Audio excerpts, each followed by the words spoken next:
Bonjour à tous et re-bienvenue dans mon petit jardin de lotissement. Je vous avais fait une visite du jardin en automne qui était très jolie. Le problème c'est que j'ai fait des mauvais réglages sur mon appareil et toute l'image est bleue. Donc voilà, on est revenu sur une image naturelle. Ça va être un peu mieux. Aujourd'hui on est le 4 avril, donc début du printemps. Il y a déjà eu des fleurs que je vais vous montrer. Donc je le répète, ici c'est la partie devant la maison, c'est la partie 100% décorative. Donc je me suis fait plaisir. Bon, je fais pas beaucoup de vidéos en ce moment, c'est pas l'envie qui me manque, c'est plutôt le temps. Là, vous avez compris qu'on est rentré dans la saison de la tonte des pelouses, donc ça y va, il fait beau, c'est magnifique, il fait beau, donc je peux tondre tous les jours, c'est génial. Mais voilà, j'arrive le soir, je suis claqué, donc pas trop de vidéos, mais je vais essayer de garder un rythme quand même. Présentation du jardin, je suis heureux de vous présenter mon jardin. On a eu une très belle floraison de ce magnolia qui est sur la fin là, que j'ai planté il y a 3 ans. C'était un petit arbuste comme ça. Aujourd'hui il fait des pousses de 50 cm par an, donc bientôt ça va être un bel arbuste. Je suis en train de le limiter parce qu'ici il y a la voiture qui passe, donc je veux que ça se passe plutôt par ici. Et ensuite ça fera, j'espère, un arche où la voiture pourra passer par dessous. Et l'été on pourra la garer dessous pour qu'elle soit à l'ombre. Les Lonicera ont bien poussé, je vais bientôt les tailler. Lonicera que je rappelle que j'avais récupéré en forêt et que j'avais taillé en fait au bout de 2 ans, c'est déjà devenu des... Non, même pas, au bout d'1 an. Quand on le taille souvent, en fait on peut le diriger comme on veut. Il avait aucune forme au début quand je l'ai récupéré dans la forêt. Et voilà, au bout de 4 ans là, on a une belle boule. Et j'en fais ce que je veux, c'est vraiment génial. Le Lonicera c'est génial, il n'y a pas le problème de la pyrale du buis. Donc c'est très rustique. Le seul truc c'est qu'on ne peut pas en faire des formes très hautes parce que ça ne se tient pas, c'est assez élastique. Vous voyez? Là s'il y a un coup de vent, si je mets ça à 2 mètres avec un coup de vent, le truc il tombe. Mais ça nécessite quand même 3 ou 4 tailles par an. Mais quand on aime ça, on ne compte pas et les résultats est magnifique. Je vais sûrement vous faire une vidéo où je vais tailler mes Lonicera. Ça va faire plein de petites boules, c'est génial. Bon, tant que je suis ici, qu'on a une vue d'ensemble, j'en profite. Le bouleau que j'ai planté il y a 4 ans, qui devait déjà avoir 4 ans, donc il doit avoir 8 ans là. Donc il est vraiment magnifique. Pour l'instant, je lui donne une forme en forme de cône qui monte. Je ne sais pas si un jour je vais le rabattre pour qu'il soit plus large, plus pleureur. Pour l'instant, je le laisse comme ça. Ici, il y a le Lacer globosum, un érable globosum, donc un érable boule que j'ai planté là pour faire de l'ombre à la voiture qui se gare ici en été, qui est en fleurs maintenant. Et l'année dernière, donc je l'ai planté l'année dernière, il a pas poussé, presque pas, peut-être de ça. Et là, j'espère qu'il va faire des belles pousses cette année. Il n'est pas très poussant, mais j'espère que très vite on aura une belle boule qui puisse faire de l'ombre. Quand je l'ai acheté, il avait plutôt un port comme ça. Et moi, je voulais vraiment un parasol. Donc, ce que j'ai fait, c'est que je lui ai mis une sorte de structure en bambou là. Et je l'ai tiré toutes les branches, je les ai écartées comme ça. Pour avoir le plus vite possible un arbre qui fait un parasol. Parce que sinon, j'ai l'impression qu'il allait faire une boule un peu en hauteur. Ce que je ne voulais pas du tout. Alors, voilà mon muret que j'ai fait assez bas pour mettre en valeur plutôt les plantes qu'il y a derrière. Et là, on est sur les... Attends, me dites pas que je vais oublier le nom. À chaque fois, j'ai un problème avec cette plante. J'oublie toujours le nom. Attendez. Voilà, Photinia. Heureusement que ça m'est revenu. Ça peut durer une journée, hein, les trous comme ça. Ils sont flamboyants. Voilà, vraiment, ils sont flamboyants. Ils sont en train de prendre feu. Ma femme me dit que c'est un peu trop flash. Oui, je suis d'accord, c'est un peu trop flash. Ça contraste très bien avec le granit bleu de l'An-Hélin. Peut-être trop, je sais pas, c'est vrai que c'est assez agressif. Ces Photinia, ils étaient là quand j'ai acheté le terrain, donc je les ai laissés. Ils sont là, donc je les laisse, mais c'est vrai que j'aurais peut-être mis autre chose si c'était moi. Du coup, je les ai taillés en boule comme ça parce que... Pourquoi? Je sais pas. Ma femme voudrait que je les taille en une haie rectangulaire classique. J'aime bien les boules. Le fait qu'elles soient de plus en plus grandes, ça c'est pas fait exprès. Mais faut laisser les choses quand. Enfin, on peut tout contrôler, mais on peut aussi prendre le pari d'aller dans le sens des choses. Je pense que les jardiniers, on va dans le sens de la nature. On va dans le sens des plantes, on va dans le sens du soleil. On suit pas mal de choses. Donc on peut tout contrôler, mais il faut aussi s'adapter. Je vous montre tous mes camélias. Celui-là, il a vraiment des fleurs magnifiques qui durent assez longtemps. On a un petit problème avec celui-là. Un gros problème même. C'est que, voilà, il nous fait des belles fleurs blanches comme ça. Mais au bout de, allez, 3 jours. Au bout de 3 jours, là, il commence à devenir marron. Et encore, là, je suis gentil. Voilà. Et, bon, là, je viens de les enlever. Vous voyez, j'ai fait un petit tas, là. Hop, désolé pour ceux qui ont le mal de mer. Je vous ai fait un petit tas juste avant de la vidéo. J'ai enlevé tout ça, quoi. Bon, qui veut des fleurs marron comme ça? Personne. Donc, gros problème de ce camélia. Fleurs blanches, c'est très fragile. Je pense que c'est un problème de cette variété spécialement en fait. Bon, ici on a l'érable du Japon qui a bien repris, que j'ai planté l'année dernière mais qui n'avait pas poussé d'un centimètre. Là, il va pousser cette année, c'est bien. Je vais pouvoir enfin le diriger comme je veux, le tailler. Bon, bah, cet érable du Japon, pareil, il se plaît bien. Je lui ai rajouté pas mal de terre de bruyère parce qu'ils n'aiment pas les terres calcaires comme ça. Donc j'ai recreusé ici et je lui ai mis de la terre de bruyère. Allez, on va passer au petit coin bassin. Ce bassin est toujours à l'ombre, donc l'eau est toujours très claire. Elle verdit jamais, même en plein été. Grâce à la filtration et grâce au fait qu'il soit toujours à l'ombre. Bon, en tout cas, j'ai plus qu'un poisson rouge et une sorte de carpe. Carpe. Ouais, une carpe. Un bébé carpe qui est arrivé là tout seul. Sinon, au niveau de. Comment ça s'appelle ça? La sagine. Vous savez, la sagine, je vous en ai parlé dans la vidéo de mon jardin en automne. La sagine, cette mousse qui n'est pas une mousse, qui est de l'herbe en fait, de l'herbe en forme de mousse. Elle n'a pas trop aimé l'hiver, ça lui a jauni un peu tout ça. Elle n'aime pas du tout la sécheresse, donc là par exemple il n'a pas plu pendant 2 semaines. Et ben, je l'ai arrosé peut-être 3 fois en 2 semaines. Après tout ce que j'ai planté, là j'ai planté un lierre pour qu'il cache un peu toute cette partie avec les pierres là, c'est pas très naturel. Donc forcément les camélias à l'ombre, en fait toutes les plantes quand elles sont à l'ombre, elles ont moins de fleurs que celles qui sont en plein soleil. Donc celui-là pas beaucoup de fleurs, celui-là encore moins. Hop là, waouh, lui il a des très belles fleurs. Là un petit érable du Japon. Ça des fleurs depuis janvier, on est en avril. Et elles n'ont pas l'air de s'arrêter. Incroyable, incroyable. Je les ai multipliées, j'ai dû acheter 2 pots que j'ai multipliés, ça se multiplie très vite. Hop, on les divise, on les replante. En plus, les fleurs, au fur et à mesure que ça fleurit, elles changent de couleur. Donc ce qui fait qu'on a un bouquet avec plusieurs fleurs, plusieurs couleurs. C'est magnifique. Ici, j'ai de la clématite qui est en train de fleurir, alors que pareil, elle est 100% à l'ombre. Elle ne voit jamais les rayons du soleil. Et là, elle est remplie de boutons. Donc je vais vous montrer ça. Je vais vous refaire une vidéo dans 1 mois parce que là, il y aura plein de nouveaux trucs qui vont arriver. La glycine, les érables qui vont être en pleine feuille. Je suis très content. Par contre, celle-là, elle n'a pas l'air de faire des fleurs, mais je crois que c'est décalé. Les fleurs sont plus tard. Et en plus, c'est des fleurs qui sentent. Et puis là, on a un jasmin d'hiver. Non, jasmin d'hiver. Non, pas jasmin d'hiver. Un jasmin, je sais plus. Un jasmin, voilà.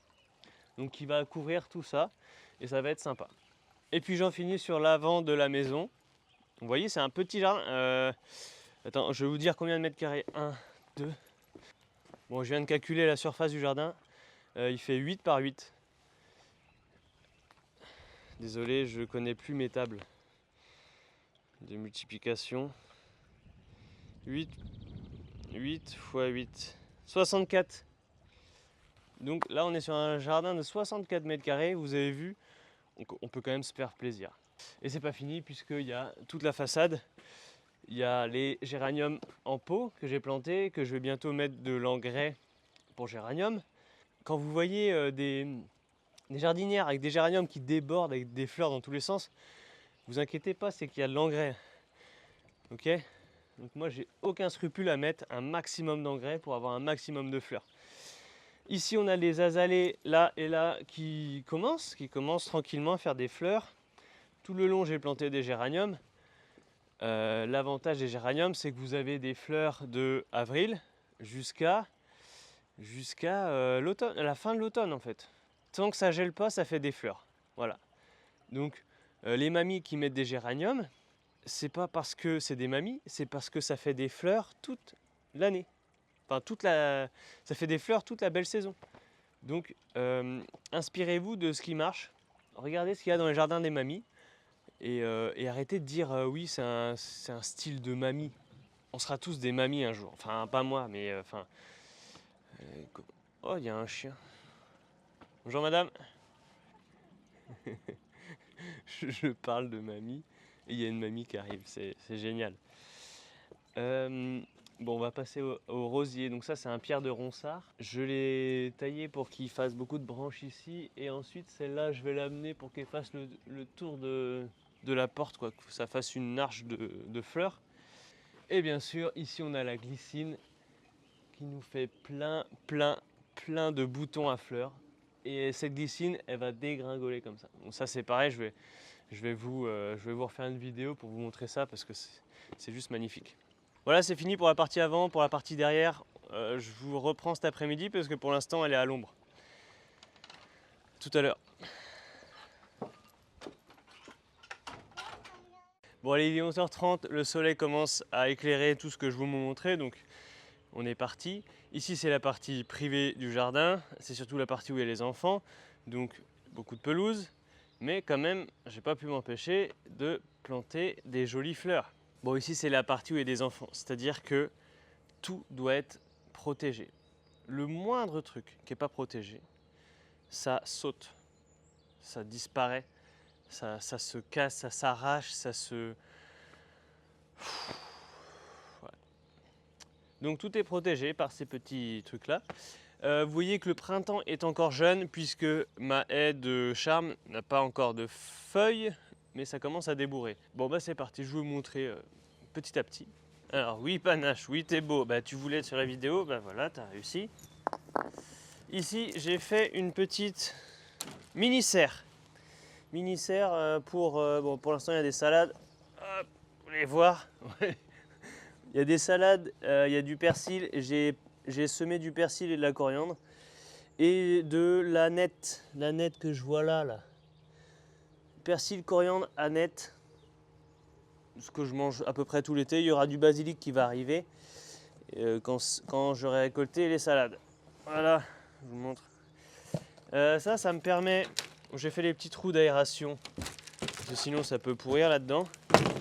Bon, c'est de la récup tout ça. Mais ça me permet d'augmenter la chaleur, surtout le matin. J'essaye de l'ouvrir l'après-midi pour qu'il y ait du vrai soleil. Enfin, du vrai soleil. Du soleil brut qui arrive sur les plantes pour désinfecter tout ça parce que les UV ça désinfecte. Donc c'est pour ça qu'on a souvent des problèmes de maladies dans les maisons parce que les UV ne passent pas.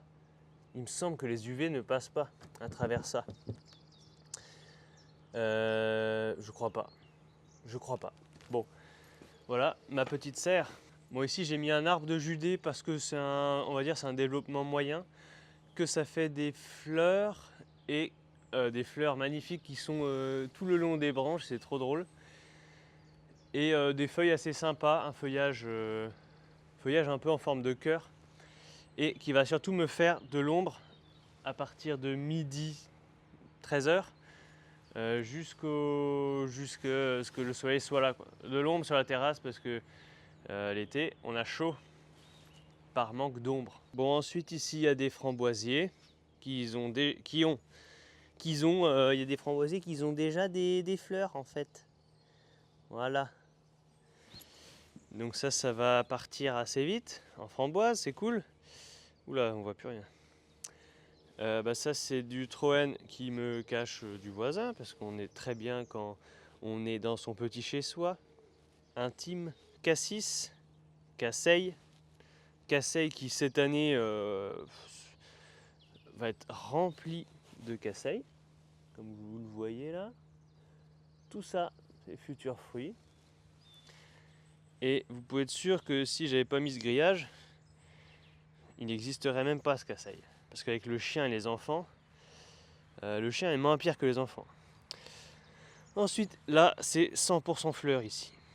Alors ici, l'ouverture du balai des fleurs commence avec l'apparition majestueuse des tulipes, qui sont magnifiques. J'en ai encore à arriver là. Elles sont magnifiques. Magnifiques. Je suis très heureux d'avoir planté ces bulbes. Et peut-être que je vais en mettre encore plus cet automne. L'idéal pour les tulipes, c'est de les planter en automne, comme ça au printemps elles sont bien installées et puis elles vous font des belles fleurs. Ici on a des roses. Roses grimpantes. Non, ça c'est pas des grimpantes, ça c'est des roses rampantes, mais suffit de les pousser vers le haut et puis elles grimpent finalement. Parce qu'un rosier grimpant, ça va vous monter à 2 mètres, ça va vous faire des trucs pas possibles. Là c'est un rosier rampant assez petit, assez nain. Et en fait, il rampe jusqu'au jour où vous lui dites de grimper, et là il va grimper.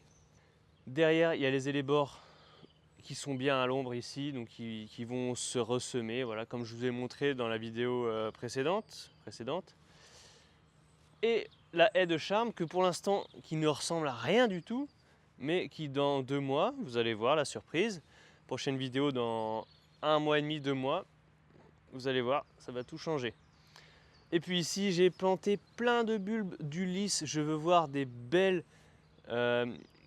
fleurs de lys là partout qui sentent, qui embaument le jardin. J'ai planté des bulbes fleurs de lys, glaïeul, du gypsophile. Vous savez, les gypsophiles, les petites fleurs blanches qu'il y a dans les fleuristes là, super beau. Ça sèche très bien, ça tient longtemps. Donc j'ai hâte de les voir. J'ai acheté un bulbe parce que ça fait 2 ans que je fais des semis de gypsophile et ça marche pas. Là j'ai réessayé, ça sort pas. Donc je suis content d'avoir le bulbe et s'il marche, je vais en mettre plein d'autres partout. Gypsophile. Là on a du lupin qui va arriver. Celui-là il est en pleine forme. Je sais plus quelle couleur c'est, on verra. Là il y a la centaurée et là il y a non, comment on dit ça? Panache. Tu peux m'aider? Comment ça s'appelle? Ah, j'ai des trous comme ça. Attendez. Je suis à vous dans 2 secondes. Comment ça s'appelle ça? Mais ça là? De l'iris, voilà, des iris. Je crois que j'ai jamais vu la couleur des fleurs, je sais plus. J'ai récupéré ça chez un client, j'ai mis ça parce que je voulais pas le balancer. Là, on a de l'alstromère, on a de la géranium, on a aussi des mauvaises herbes. Il faut que j'enlève. Là, de la. Comment ça s'appelle? C'est pas la lychnis, non. C'est du fleur de coucou là. De la coquelourde. Bon, voilà. Tout ça, ça va se passer plutôt dans 1 mois. Ce qu'il y a derrière. 1 mois ou 2, voire. Et j'ai hâte de vous montrer ça. J'ai surtout hâte de le voir. Et ce magnifique saule tortueux qui a 4 ans et qui commence à devenir un arbre. On ne peut plus le traiter d'arbuste ni d'arbrisseau. Là, on considère comme un arbre. Donc je le taille à chaque fois qu'il y a des branches qui se croisent, des petites branches. Tout ce qui est en bas, je veux pouvoir voir les branches torturées, comme ça, tortueuses, parce que c'est ça qui est joli. Donc si vous le laissez, il y aura plein de feuilles partout, vous verrez même plus les branches qui font... Alors elles sont pas très tortueuses celles-là malheureusement, mais en haut, ça...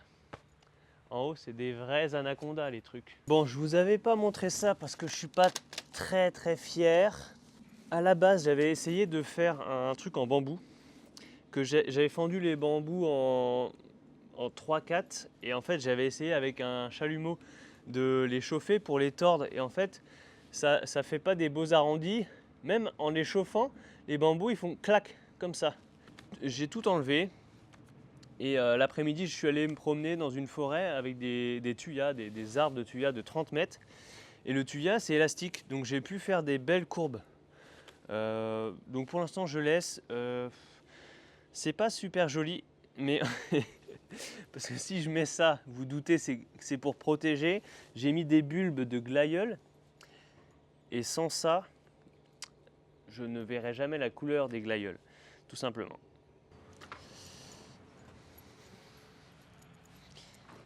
Alors cette année, j'ai décidé de prendre en main le potager. L'année dernière, j'avais mis que des courgettes ici. Que des courgettes. Au final, j'avais 5-6 pieds de courgettes qui prenaient toute la place. J'arrivais même plus à me déplacer. Et je me suis dit, mais j'ai envie d'essayer d'autres légumes. Donc j'ai semé des carottes, des radis, des oignons, des poireaux, des salades, du persil, la coriandre toujours. Et j'ai mis cette bâche pour donner un petit coup de boost. Donc je vais essayer. Et en même temps, cette bâche protège quand même des limaces. Pour l'instant, on n'a pas eu de limaces parce que il fait très sec. Là, depuis 2 semaines, donc, le mois de mars a été très sec. Et donc c'est super, moi je suis content. Mes semis lèvent, il n'y a pas de limaces pour les bouffer, c'est génial. C'est pas comme l'année dernière, souvenez-vous. Bon bah après il y a toutes les aromatiques, le thym, la menthe, la ciboulette, vous la voyez, ciboulette, le romarin, et puis je vais vous enlever la bâche quand même. Ouais. Bon, cette année, j'ai essayé un truc, j'ai fait des rangs comme ça et j'ai planté très serré. Sûrement trop serré, mais bon, j'ai pas beaucoup de place. J'ai quoi? J'ai, allez, 2 sur 2. J'ai 4 mètres carrés de potager. Donc, je veux que ce soit extrêmement intense. Ce sera sûrement trop serré. Là, on voit les radis. Là, on voit les salades. Il y a des poireaux qui commencent à lever. J'ai semé des carottes. Enfin, vous allez me dire, c'est n'importe quoi. Il y a des oignons là. Je teste parce que je fais des essais et je me fais plaisir. Voilà. Alors je vous ai parlé de ces fleurs là. Et ben voilà, en plein soleil aussi, elles font beaucoup de fleurs et pendant très longtemps, c'est génial. Je voulais vous faire une vidéo spéciale pour la récupération de l'eau de pluie. Là, je vous montre ici comment ça marche. Donc normalement, c'est vendu avec un couvercle comme ça. Et moi, en fait, je le retourne. J'ai percé 5 trous. L'eau, elle tombe là et elle rentre dans les trous. L'avantage, c'est qu'il n'y a pas de moustiques à rentrer et que l'eau est toujours propre parce qu'il n'y a pas de soleil. Je suis très pratique. Non, je suis très content. C'est très pratique. Voilà. Je trempe, j'arrose. Super. Juste à côté du potager, c'est royal. C'est royal. Voilà, pour continuer sur l'eau. Voilà, un système, ça, et puis ça, bon. Là, mea culpa. Normalement, c'est vendu avec, vous savez, des arceaux qu'on met dedans pour pas que ça fasse ça. Le problème, c'est que moi, je me baigne dedans, et donc je les ai enlevés. Et voilà que je lui donne pas très longtemps. Donc je vais lui mettre une sangle et je vais peut-être remettre les arceaux, même si ça va me gêner pour me baigner. Enfin voilà, ça récupère beaucoup d'eau. Et je vous présente ma nouvelle porte. J'ai récupéré la porte d'un ami qui l'a jetée à la déchetterie, donc je l'ai retapée parce que, enfin, si vous voyez, c'est pas très droit tout ça, donc j'ai dû la rectifier. pour qu'elle soit pas droite comme ma serre. Et comme ça, c'est impeccable. Et le fait qu'elle soit pas droite, elle s'ouvre tout seul. Le fait de faire les choses pas droit, bah, on a une porte qui s'ouvre tout seul. C'est pas d'équerre, c'est rien du tout. Cette année aussi, j'ai envie d'exploiter ma serre à 100%. L'année dernière, il n'y avait que des tomates cerises. Cette année, j'ai envie de faire un peu plus de concombres. Et là, j'ai pas perdu de temps puisque j'ai déjà mis des salades. Alors, je rappelle qu'on est le 3 avril, 4 avril. On est le 4 avril et ces salades, je les ai plantées, il me semble, en février, je ne sais pas exactement quand. Je les ai achetées dans une pépinière, il y avait des petits plants. J'ai semé des radis que je consomme au fur et à mesure ici. Là, on voit. Pour l'instant, les fraisiers que j'ai mis en pot, ils sont dans la serre, mais dès que je vais planter les tomates, les fraisiers ils vont partir dehors. Et petit à petit, je vais manger les salades pour laisser la place aux tomates. Voilà, voilà. Les semis de choux, tout ça, c'est pas destiné à mon jardin, c'est destiné au potager que je fais dans mon verger. Je vous ferai peut-être une vidéo. J'ai rempoté aussi de l'aubergine que que j'ai acheté en fait, parce que voilà. Et ça, c'est tous les semis que j'ai fait cette année. Je m'y suis pris un peu tard. Donc voilà, là on est le 4 avril et les tomates elles sont comme ça. Cette année, je teste le fait de ne pas acheter de plants et de faire moi-même mes semis. Ça prend plus de temps, on a des trucs en retard par rapport aux trucs du commerce forcément, mais j'ai envie d'essayer parce que je me dis que peut-être qu'ils vont rattraper leur retard. Alors j'achèterai sûrement un ou deux pieds de tomates qui sont bien avancées pour avoir quelques tomates en avance quand même, parce que là je suis pas prêt d'avoir des tomates. En avril, ouais, avec ça, je sais pas, j'en aurai fin juin quoi. Donc c'est un peu long. Ici, concombre. J'attends beaucoup des concombres. Je vous fais confiance. Melon, ça ce sera pour mon verger. De la coriandre, du poivron aussi. Et des courgettes qui seront pour mon verger aussi. Voilà. Et encore des semis. Et là, ah oui, là j'avais un pied de pommes de terre qui devait être dans le compost. Et du coup, qui a commencé à pousser. Donc je l'ai un peu buté. Et j'espère récolter pas mal de... Enfin, pas mal. Quelques pommes de terre primeur là-dessus. Et voilà la serre. Et j'en finis par le compost. Cette année, j'ai pris pas mal de résolutions, vous avez vu. J'ai planté des bulbes, j'ai changé ma méthode de potager. Enfin, j'essaye des trucs. J'essaye de m'améliorer, faire des expériences. Parce que j'ai l'impression que j'apprends que quand je fais des erreurs. Du coup, ça ne me suffit pas de voir des vidéos des autres. Je dois tout essayer pour apprendre. L'année dernière, j'ai vraiment négligé le compost. Et c'est con parce que c'est une richesse énorme. Et là, cette année, donc j'ai tout ce qui est épluchure, ça y va. La tonte, ça y va. Si j'ai des feuilles, j'essaye de bien mélanger pour avoir un truc le plus complet possible. Et surtout, je mélange au moins une fois par semaine. Et quand on mélange, j'ai l'impression que ça booste le truc, quoi. Et là, j'ai une quantité de vers de terre que j'avais pas avant. C'est incroyable. Ils se reproduisent de façon... Ouais, il y en a partout, ça grouille. Donc c'est génial. J'en ai mis dès le printemps avant de semer tout ça. J'en ai mélangé à ma terre. Et c'est vraiment génial d'avoir un bon compost. C'est une richesse incroyable.